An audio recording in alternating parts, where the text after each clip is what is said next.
Hi, welcome to சந்தா சமையல். நம்ம இன்றைக்கி ஸ்டஃப்டு இட்லி எப்படி செய்கிறது பார்க்கலாம். ஸ்டஃப்டு இட்லி செய்ய ஃபஸ்ட்டு உருளைக்கிழங்கு மசாலா ரெடி பண்ணிக்கலாம். கடாய் சூடானதோ 3 டீஸ்பூன் அளவு எண்ணெய் சேர்த்துக்கலாம். 1 டீஸ்பூன் கடுகு சேர்த்துக்கலாம். 1/2 டீஸ்பூன் ஜீரகம் சேர்த்துக்கலாம். கடுகு ஜீரகம் பொரியணும். மீடியம் சைஸ் வெங்காயம் 1 பொடியாக கட் பண்ணி சேர்த்துக்கலாம். பச்சை மிளகா 1 பொடியாக கட் பண்ணி சேர்த்துக்கலாம். கொஞ்சம் கருவேப்பிலை பொடியாக கட் பண்ணி சேர்த்துக்கலாம். வெங்காயம் கண்ணாடி பதம் ஆகணும்.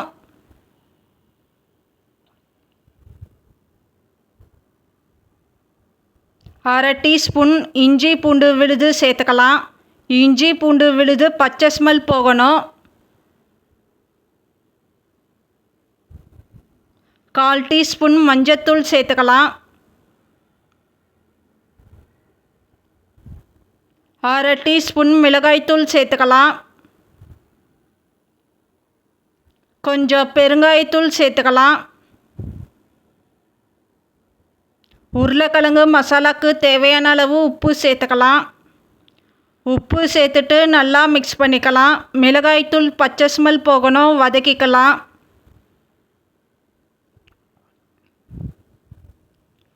ரெண்டு உருளைக்கிழங்கு வேக வச்சு மசிச்சு எடுத்துருக்கேன், சேர்த்துக்கலாம்.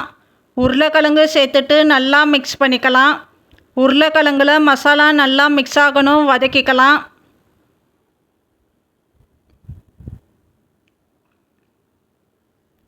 இப்போ மசாலா ரெடி ஆயிடுச்சு. ஸ்டவ் ஆஃப் பண்ணிடலாம்.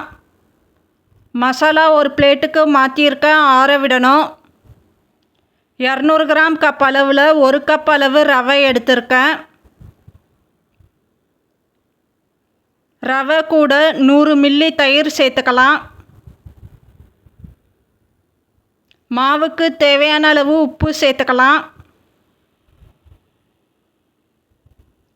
1/2 டம்ளர் அளவு தண்ணி சேர்த்துக்கலாம். தண்ணி எடுத்த உடனே ரொம்ப சேர்த்துட வேண்டாம், தேவைன்னா சேர்த்துக்கலாம். இப்போ மிக்ஸ் பண்ணிக்கலாம்.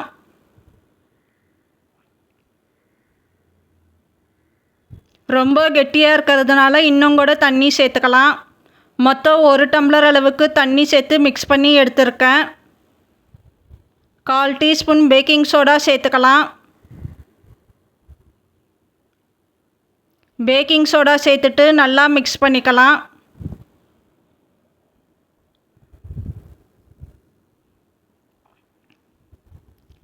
இப்போ உருளைக்கிழங்கு மசாலா ஆறியிருக்கு. கையில் எண்ணெய் தடவிட்டு பால் ஷேப் பண்ணிக்கலாம். இப்போ தட்டிக்கலாம். இட்லி தட்டில் எண்ணெய் தடவி எடுத்திருக்கேன். இட்லி மாவு பாதி அளவு மட்டும் சேர்த்துக்கலாம். இப்போ ரெடி பண்ணி வச்சுருக்கிற ஸ்டஃபிங் சேர்த்துக்கலாம். ஸ்டஃபிங் வச்சுட்டு மாவு மேலே சேர்த்துக்கலாம்.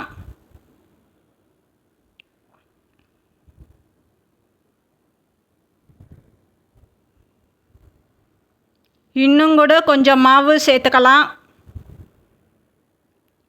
இப்போ எல்லா குழிலையும் ஊற்றி ரெடி பண்ணி வச்சுருக்கேன். இட்லி பாத்திரத்தில் தண்ணி சூடாகிருக்கு.